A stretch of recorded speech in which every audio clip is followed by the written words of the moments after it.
This coil of copper wire is absolutely teeming with moving electrical charges. Billions of them are in constant motion right now, yet this wire sits on a table, completely harmless to the touch.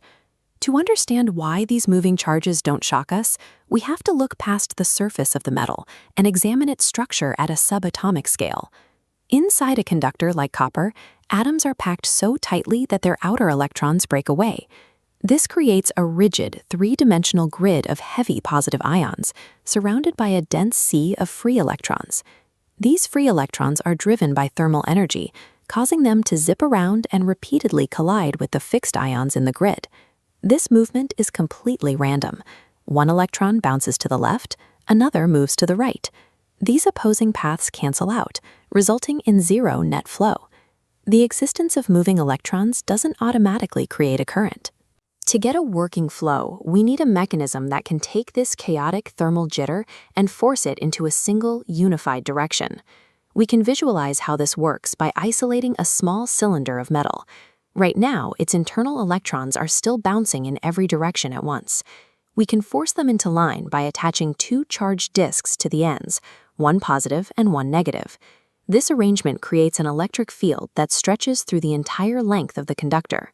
Because electrons are negative, they respond to the field by accelerating toward the positive end. This creates a steady, unified drift. This collective movement of charges across an area is what we define as electric current. But there is a catch. As the negative electrons reach the positive end, they begin to neutralize the charges we placed on that disk. As the charge on the disk disappears, the electric field decays. Without that field to provide pressure, the unified flow simply stops.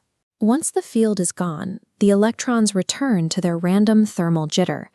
This setup only produces a tiny momentary burst of electricity before the system goes quiet.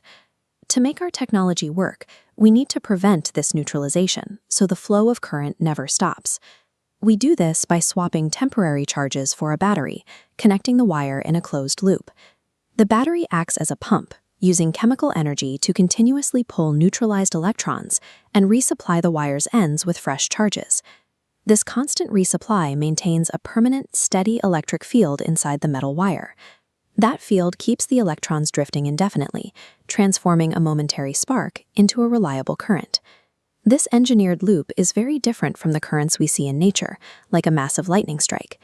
Lightning is a highly destructive version of that momentary burst, a massive neutralization of charge that quickly exhausts itself. Modern electronics rely on the steady, controlled currents we create in closed circuits. A simple flashlight works because its battery maintains a steady field, pushing a continuous river of electrons through the bulb. Our modern world is possible because we learned how to do more than just find electrons. We learned how to direct their chaotic swarm.